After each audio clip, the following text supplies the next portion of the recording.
So hello everyone and welcome back to my YouTube channel Professor of Pharmacy and as per your request guys आज हम लोग आ चुके हैं railway pharmacist 2019 के question paper के साथ। ठीक है, इससे पहले हम लोगों ने बहुत सारे लास्ट हुए जो एग्ज़ाम्स हुए हैं उन सब के PYQs A to Z discuss किया है।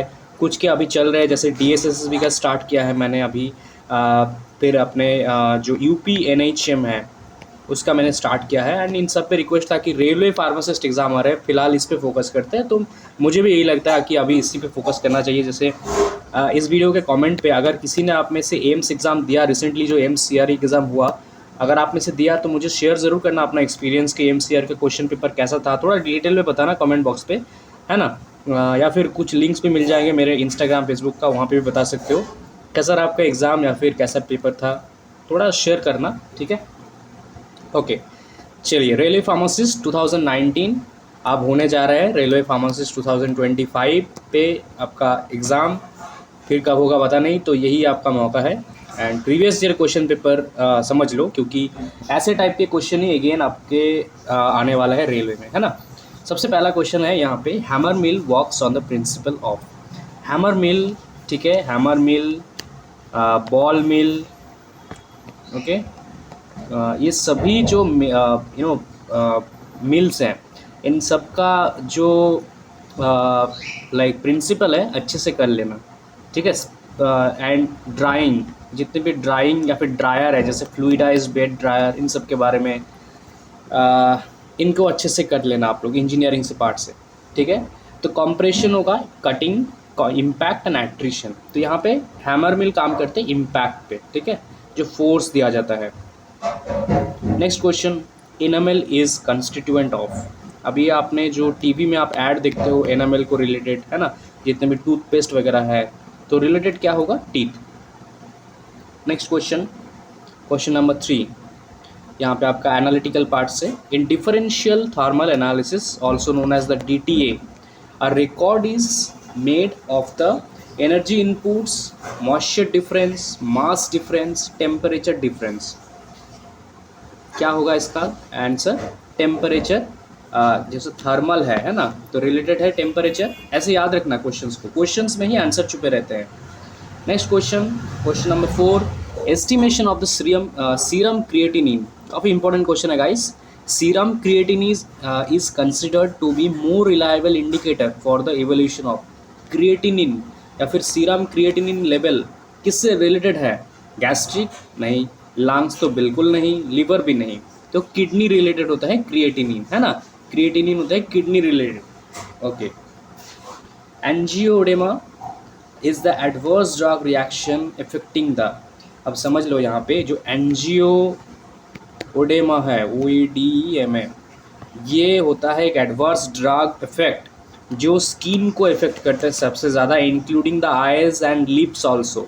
ठीक है, सो यहाँ पे आंसर क्या होगा, स्किन। ये डायरेक्ट आंसर है, इनको डायरेक्ट आंसर करना, बाकी को पढ़ने की ज़रूरत नहीं है। यहाँ पे एक जनरल नॉलेज से क्वेश्चन दिया गया है, Satpura national park is situated in which state. क्या होगा इसका आंसर, बताओ आप लोग। सातपुरा नेशनल पार्क कहाँ पे सिचुएटेड है, ये बिंदा, आरावली, सातपुरा, ये तीनों को अच्छे से करके रखना। ठीक है, तो मध्य प्रदेश होगा आपका यहाँ पे आंसर। एंड कौन कौन MP से हो आप में से कमेंट ज़रूर करके मुझे बताना। ठीक है, ऑलराइट। चलिए नेक्स्ट क्वेश्चन इंडियन आर्मी से रिलेटेड है, लेकिन जनरल नॉलेज से, करंट अफेयर से बोल सकते। तो Indian army constructed the longest suspension bridge, समझ लो, सस्पेंशन ब्रिज लॉन्गेस्ट, कॉल मैत्री, अक्रॉस विच रिवर, तो गंगेश, नर्मदा, इंदस या फिर ब्रह्मपुत्र। यह होगा आंसर आपका इंदस। इंदस रिवर के ऊपर बनाया गया है India longest suspension bridge. Next question, Entamoeba histolytica belongs to which class. Entamoeba histolytica जो हमारे एमीबोआइसिस कॉज करते हैं हमारे बॉडी में, वो किस टाइप के यहाँ पे है, तो प्रोटोजोआ। ठीक है, फंगस, वायरस, बैक्टीरिया और प्रोटोजोआ। ओके, ये कुछ ऐसे क्वेश्चन है देखो जो आपको स्कोर करने में हेल्प करेंगे। कुछ ऐसे क्वेश्चंस आपको मिलेंगे ज़रूर जो आपको स्कोर करने में बिल्कुल हेल्प नहीं करेंगे। ठीक है, तो यहाँ पे जितना हो सके स्कोर कर लो। The CMC section important question है, देखो IND से क्वेश्चन है, इन्वेस्टिगेशनल न्यू ड्रग एप्लीकेशन। ये लाइक जो आपका एक न्यू ड्रग एप्लीकेशन होता है ना, रेगुलेटरी अफेयर्स का क्वेश्चन है। जब हम लोग एक न्यू ड्रग के लिए एप्लीकेशन देते हैं क्लिनिकल ट्रायल परफॉर्म करने के लिए, तो उसको IND एप्लीकेशन बोलते हैं। तो उसमें CMC सेक्शन जो होता है वो किस बाइंडर, लाइक कौन से कलर का यूज़ किया जाता है, orange press board binder, green press board binder, black या फिर रेड। तो याद रखना green press board binder. Next question, calamine lotion. Calamine lotion is an example for, calamine lotion किस टाइप के इमल्शन में आ जाते हैं यहाँ पे मिक्सिंग में, liquid gas phase mixing, liquid solid liquid. अब देखो कैलामाइन लोशन अगर आपने ध्यान से देखा होगा उसमें लिक्विड भी रहता है एंड सॉलिड डिस्पर्स भी रहता है, राइट। तो यहाँ पे होगा solid lipid phases mixing, not soluble. Okay, question number 11, which of the following is not a radiation obtained from radioactive compounds. Radioactive compound क्या देते हैं हम लोग को, अल्फा देते हैं, अल्फा देते हैं, बीटा देते हैं, है ना, गामा देते हैं यहाँ पे, और यहाँ पे तो एप्सिलॉन तो नहीं देते हैं, तो एप्सिलॉन होगा इसका answer. The reaction between an acid and a base to give a salt and water, क्या बोलते हैं इसको, एक एसिड प्लस एक बेस, हम लोगों ने 11-12 पे किया था, राइट। जिससे हम लोग क्या मिलते हैं, एक सॉल्ट प्लस वाटर मिलते हैं हम लोगों को, उसको बोलते हैं न्यूट्रलाइजेशन, राइट। ये हमने 11-12 या फिर उससे भी कम अपने ग्रेड में किया होगा, neutralization reaction. Okay, nucleophilic substitution अलग हो गया, यहाँ पे डबल कंपोजिशन वगैरह भी नहीं है। क्वेश्चन नंबर 13 है,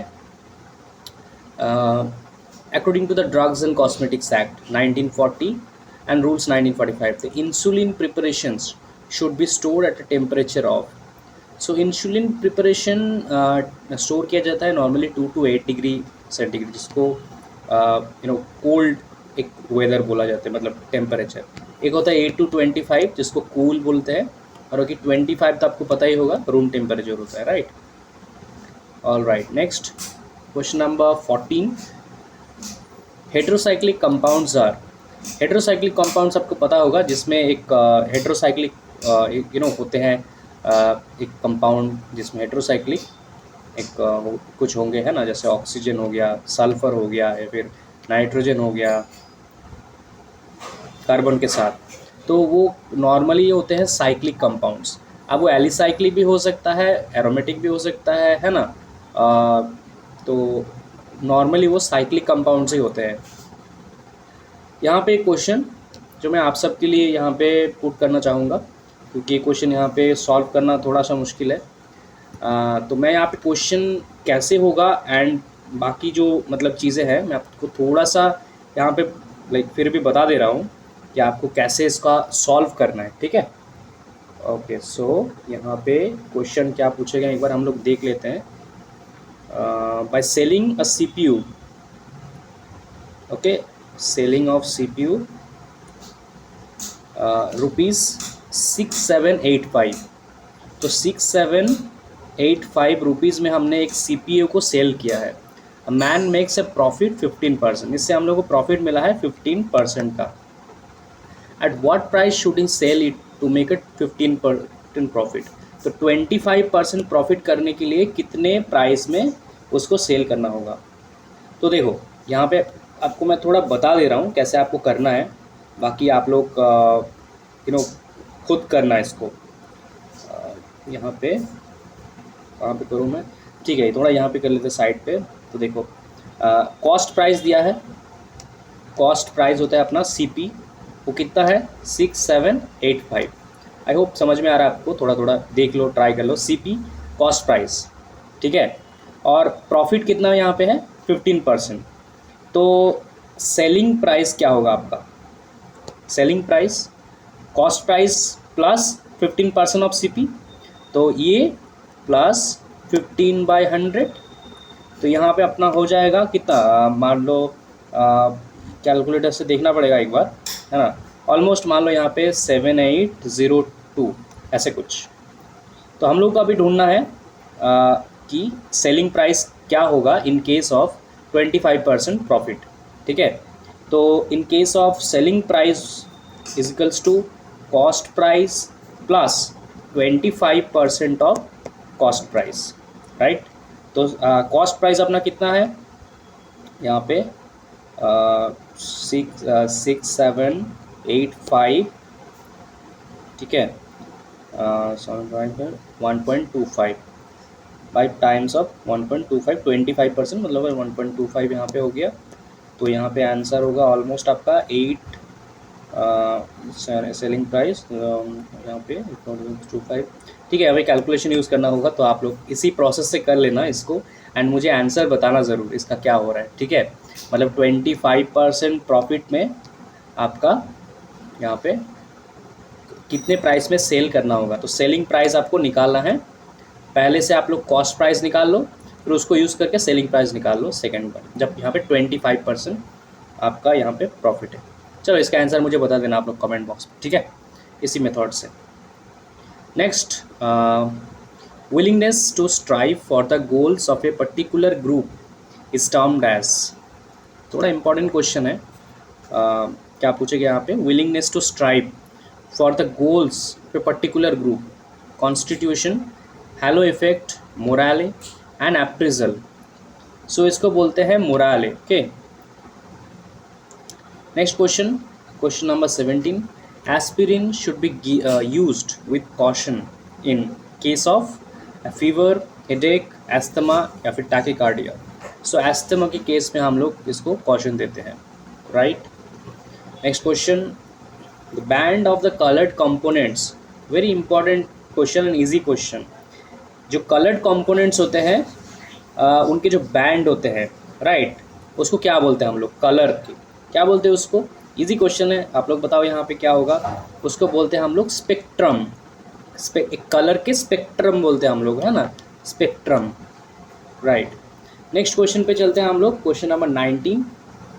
क्वेश्चन नंबर 19 क्या है, how many chromosomes are there in human beings. Easy question है, राइट। क्या होगा इसका आंसर, 46, 23 इंटू 2, 46 टोटल, या फिर पेयर भी पूछ सकते हैं आपको।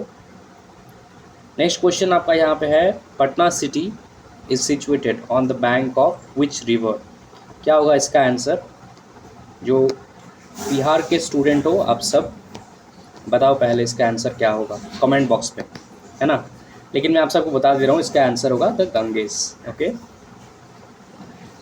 नेक्स्ट क्वेश्चन भी आप सबके लिए मैं रखूँगा यहाँ पे, कैलकुलेशन वाला क्वेश्चन है।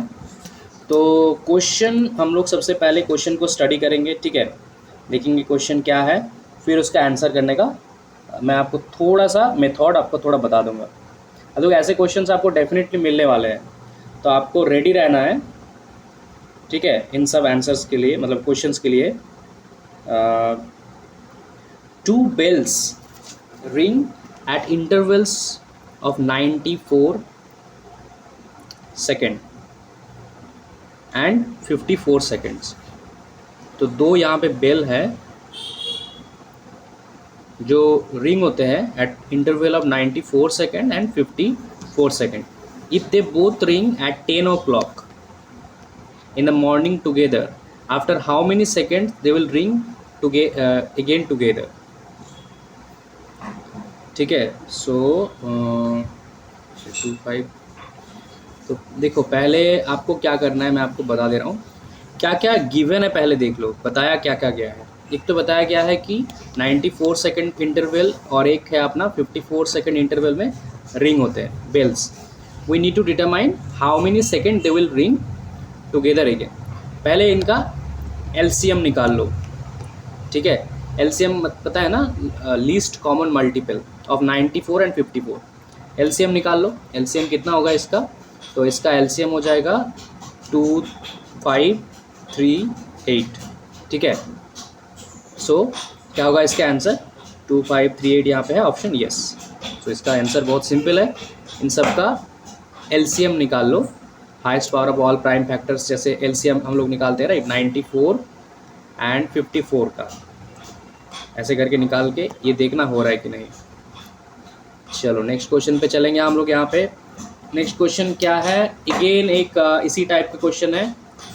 ये भी हम लोग ट्राई करेंगे सॉल्व करने की। वीडियो थोड़ा लॉन्ग हो रहा है नो, बट मेरे साथ आप भी प्रैक्टिस करो, है ना, तभी जाके आपका ये ठीक होगा, प्रैक्टिस, क्योंकि ये नॉन फार्मा सेक्शंस भी काफ़ी इम्पॉर्टेंट है, राइट। ओके, क्वेश्चन नंबर 22 यहाँ पे पूछे गए हैं, on dividing a number by 413। एक कोई भी नंबर है, on dividing a number by, तो इसको डिवाइड करते हैं नंबर 413 से, तो हम लोगों को मिलते हैं क्या, 58 as a reminder. Okay, on dividing the same number by 59, तो क्या रिमाइंडर रह जाएगा। तो पहले देखो क्या क्या है, उसके बाद हम लोग देखेंगे क्या निकालना है, राइट। ओके, सो ये है अपना क्वेश्चन नंबर 22। देखो कैसे करना है। सबसे पहले थोड़ा सा कॉन्सेप्ट दे देता हूँ आपको। गिवन है आपका एक नंबर, ठीक है, जिसको अगर हम 413 से मल्टीप्लाई करते हैं तो रिमाइंडर रह जाता है अपना 58, ठीक है।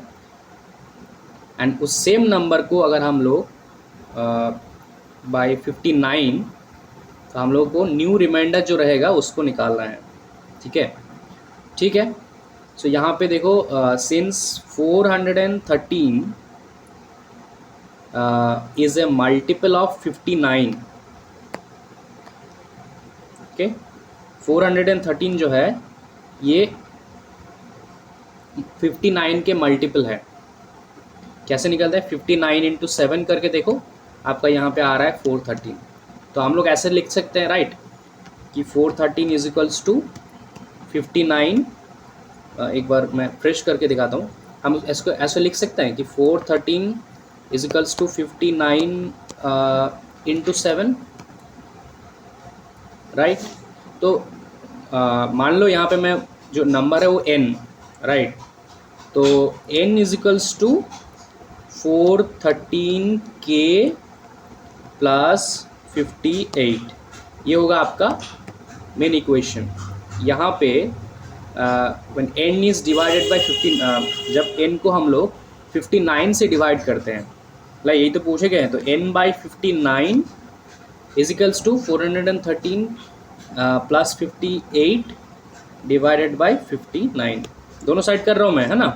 तो यहाँ से क्या निकल के आ रहा है देख लेना करके, निकल के आएगा आपका 58, तो वही होगा आपका यहाँ पे आंसर 58, ठीक है।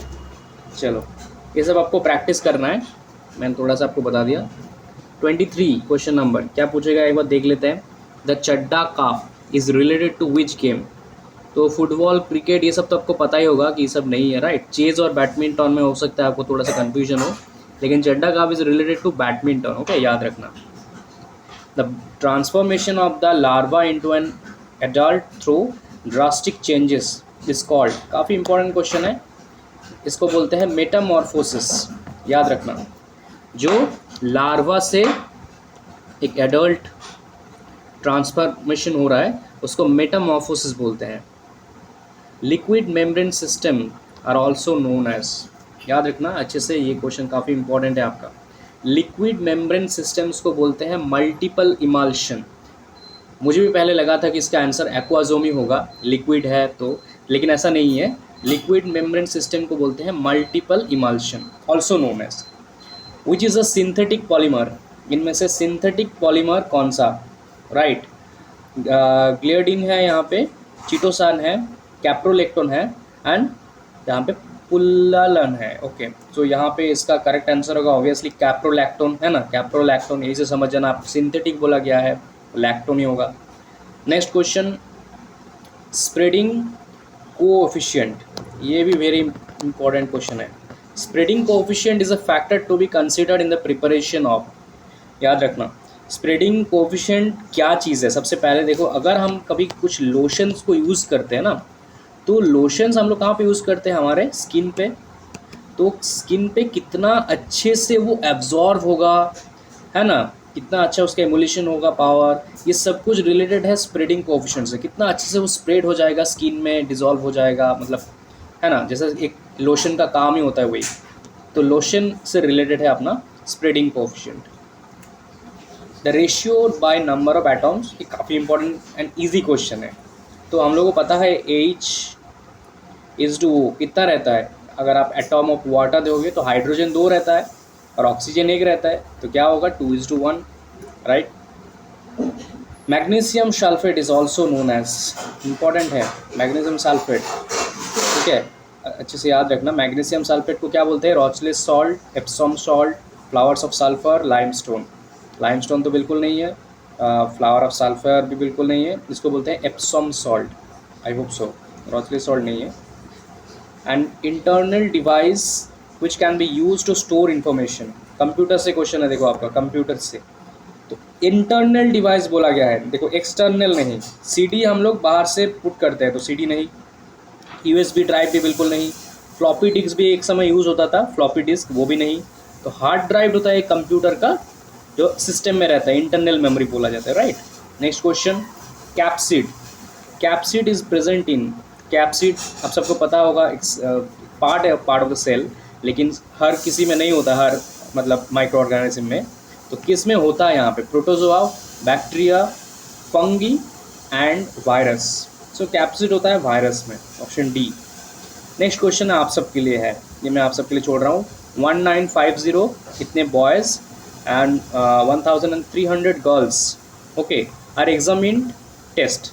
सो इतने सारे एग्ज़ाम दे रहे हैं, तो 42% of the boys and 36% of the girls, ये सब पास हुए हैं। द परसेंटेज ऑफ टोटल जो फेल हुए हैं, टोटल नंबर ऑफ स्टूडेंट्स दिया है, उसमें से इतने ये पास हुए हैं, निकाल लो कितने स्टूडेंट्स, ये निकाल लो कितने स्टूडेंट्स, ये सब पास हुए हैं, उसमें से सब्सट्रैक्ट कर दो, निकल जाएगा अपना आंसर, ठीक है। चलो ये हो गया। Drugs which are having high solubility and low permeability are called as, तो उन ड्रग्स को क्या बोला जाता है? तो क्लास 3 ड्रग्स, देखो क्लास 1 इन सभी को अच्छे से कर लेना आप लोग, class 1, class 2, class 3, class 4। High solubility, low permeability, ठीक है।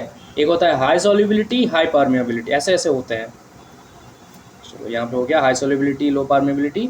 Next question 34, in stomach the stimulation vagal that increases the gastric acid, very important question, ठीक है। सो गैस्ट्रिक एसिड जो सेक्रेट होते हैं स्टोमक से, उसको स्टिमुलेट करते हैं कौन कौन से रिसेप्टर? तो remember मस्करैनिक receptor, including M3, M5। यहाँ पे कौन है? M3, तो M3 आंसर होगा। Buffers are added in the sterile products to maintain what? अब बफर्स है तो pH ही मेंटेन करता होगा, है ना, तो pH होगा answer. BCG is a vaccine, okay, is a bovine strain of, तो वैक्सीन कहाँ से मिलता है? BCG। तो BCG किस काम में यूज़ करता है, ये सबसे पहले याद कर लो माइंड में। तो ट्यूबरक्यूलोसिस, तो माइकोबैक्टीरियम ट्यूबरक्यूलोसिस स्ट्रेन से ही होगा, क्योंकि हम लोग पता है ना, हम लोग उसी को यूज़ करते हैं, उसी माइक्रो ऑर्गेनिज्म के डेड या फिर लाइव एटेन्यूएट को यूज़ करते हैं हम लोग। Which one of the following is the basic chemical test to identify the, काफ़ी इंपॉर्टेंट, ये मतलब बहुत से जगह पे पूछे गए हैं, रिपीटेड क्वेश्चन है। एंथ्रासिन ग्लाइकोसाइड से कौन सा टेस्ट यूज़ करते हैं? तो बॉन्टेगा टेस्ट नहीं, मॉडिफाइड बॉन्टेगा test. The equation involves in the quantum mechanic approach to molecular modeling is, important question है थोड़ा सा, ये एमफार्म लेवल का क्वेश्चन है एक्चुअली। कौन सा इक्वेशन इन्वॉल्व है इन क्वांटम मैकेनिक मॉलिक्यूलर मॉडलिंग, ठीक है, मॉलिक्यूलर मॉडलिंग से रिलेटेड कौन सा है यहाँ पे? तो इसका क्या आंसर होगा आपका? अर्नस्ट इक्वेशन बिल्कुल नहीं, आर्हेनियस इक्वेशन वो भी नहीं, बोल्ट्जमैन इक्वेशन वो भी नहीं, तो श्रोडिंगर वेव इक्वेशन, ये हम लोगों ने क्लास 12 में एकदम स्टार्टिंग वाले चैप्टर एटॉमिक स्ट्रक्चर में किया था, right. Schrodinger's equation, wave equation, actually wave theory. Commonly used spice, clove. Clove कहाँ से मिलते हैं, मतलब कौन सा पार्ट क्लोव का यूज़ होता है? तो क्लोव होता है बर्ड, ओके, फ्लावर के बर्ड जो होते हैं वही पार्ट यूज़ होता है, हम लोग यूज़ करते हैं, हम सबको पता है ना, राइट। इंटरनली इसको हिंदी में क्या बोलते हैं आप सब मुझे कमेंट पे बताना। क्लोव को internationally accepted method of measuring the obesity कौन सा होता है यहाँ पे? So remember the BMI, bodies mass index, इसको हाइट और वेट लेकर मेजर किया जाता है, ठीक है। सो बॉडी मास इंडेक्स यहाँ पे BMI, ये इंटरनेशनली एक्सेप्टेड है। ओबेस अब हो कि नहीं ये मतलब देखने के लिए। What compound is present in ashwagandha, right, important है। अब देखो ऐसे एक चीज़ आप लोग याद है ना, specially if your boys you can relate, इसका आंसर आप लोग दे पाओगे। जो अश्वगंधा होता है इसका एक टैबलेट आता है, राइट। अब सब जो बॉयज़ हो, आप सब ने, आपको पता होगा जो टैबलेट इसका बहुत से स्टूडेंट्स, बहुत से लोग लेते हैं, राइट। किस लिए लेते हैं ये? जैसे स्टेरॉयड के टाइप, आप नेचुरल स्टेरॉयड बोल सकते हो आप इसको, है ना। बहुत से स्टूडेंट्स या फिर बहुत से लोग लेते हैं ashwagandha tablet. I am not promoting, but natural tablet के हिसाब से काफ़ी अच्छा है। सो यहीं से आपका याद हो जाएगा स्टेरॉयडल ग्लाइकोसाइड, याद रखना। अश्वगंधा हम लोग लेते हैं स्टेरॉयड के टाइप, नेचुरल स्टेरॉयड। एंड हमारा आज का last question, question number 42 I guess, या sodium bicarbonate is also commonly known है। सोडियम बाइकार्बोनेट को क्या बोलते हैं यहाँ पे? बेकिंग सोडा, ठीक है। कॉस्टिक सोडा इसको क्या बोलते हैं अलग से, या फिर इसका क्या है अपना, वो भी Epsom salt, Rochelle salt. Epsom salt का क्वेश्चन तो यहाँ पे ऑलरेडी हम लोग को मिल गया, रॉचलिस को भी करके रखना, ठीक है। चलो यहाँ पे हो गया हमारा पहला पार्ट रेले फार्मासिस्ट 2019 का। नेक्स्ट पार्ट पे हम लोग बाकी पूरा सॉल्व कर लेंगे, ठीक है। एंड इस चैनल को सब्सक्राइब रखना and wait for the next video. Thank you so much, and subscribe share कर देना अपने सभी फ्रेंड्स के साथ ये वीडियो।